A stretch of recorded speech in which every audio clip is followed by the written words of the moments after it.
Le scénario joué pour cette partie, scénario 5, bombardement. Bombardement consiste en 2 zones. La zone amie à dominer pour 1 point.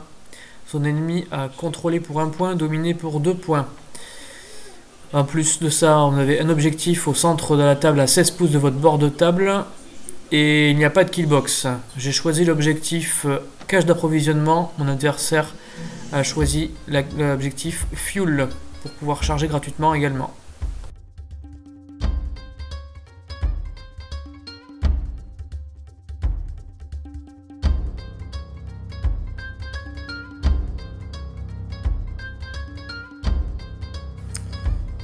Alors, la liste Everblight en 50 points. Lilith 3 dans sa 3ème incarnation sur son Battle Engine.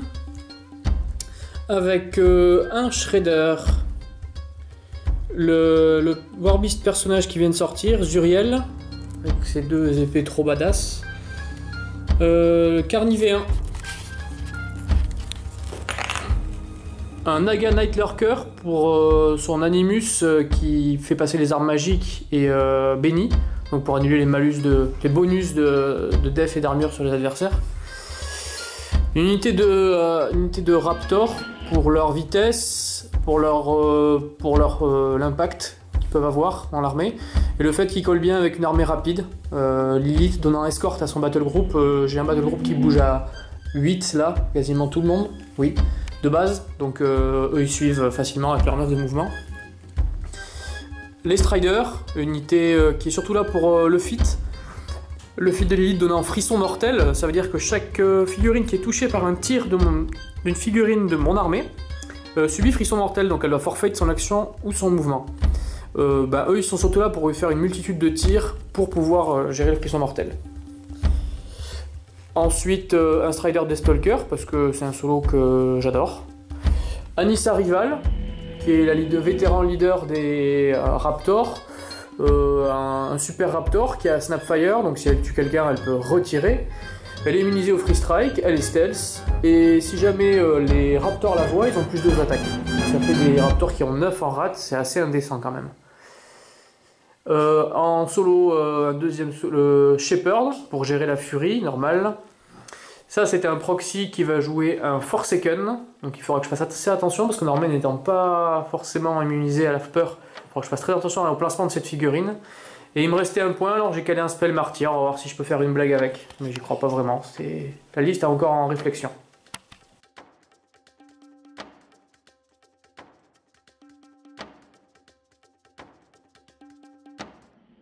Explication de la liste de 50 points que va me jouer Gab.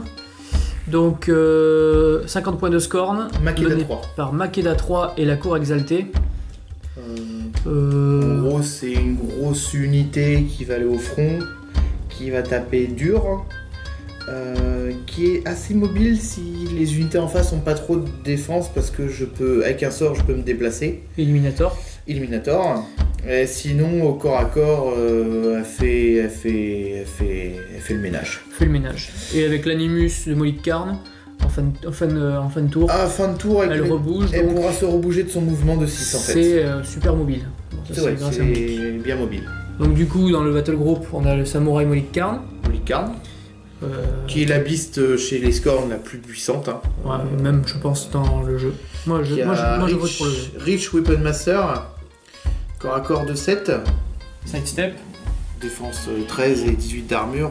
Et une liste longue comme le bras de compétences. C'est clair. Qui fait que c'est l'un des meilleurs. Le Bronzeback, qui est très bien, qui fait des contre-charges. Et qui a un animus très très intéressant avec le Molitkarn.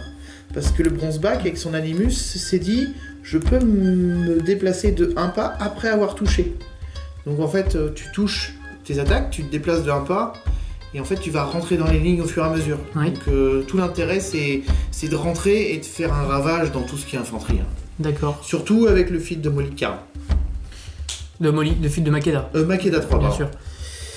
Non pas, excusez-nous. Oui, désolé, je vais corriger ça assez vite. Le Cyclope Shaman, qui est déjà très joli. Qui n'est pas beaucoup joué parce qu'il tape pas très très fort. C'est un soutien. En fait, je le joue pour 2 raisons. Je le joue surtout pour sa compétence qui peut lancer les animus de n'importe qui. D'accord. Donc ça veut dire qu'en début de partie, il va me protéger avec son Animus. C'est là, ouais. Il va pouvoir lancer aussi l'Animus du Bronzeback.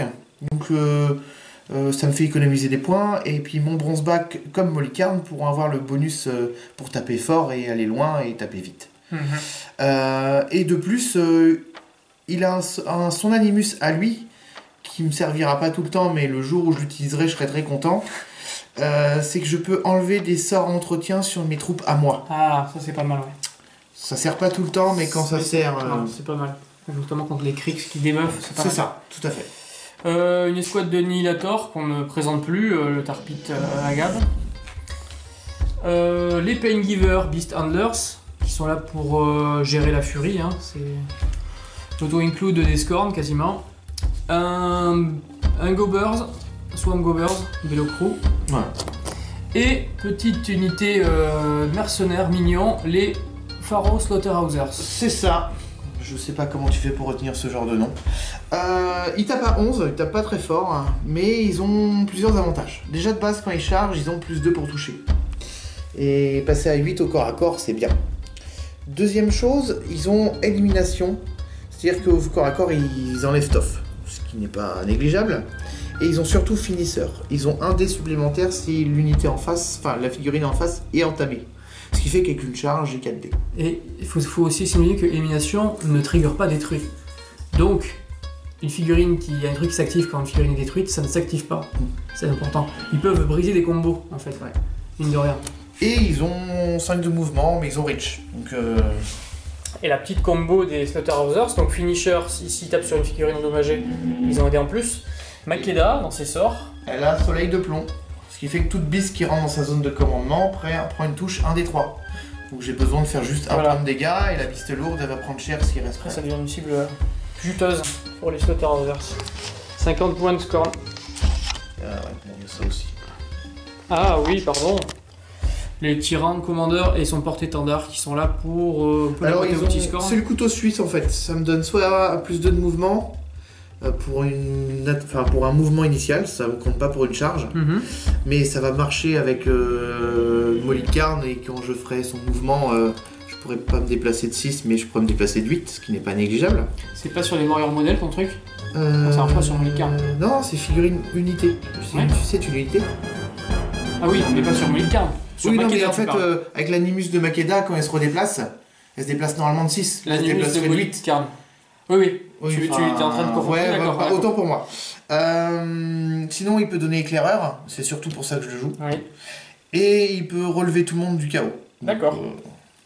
Et puis il tape très très dur, lui. Il tape très dur, oui. Voilà, officiel. Les 50 points de score de Gab.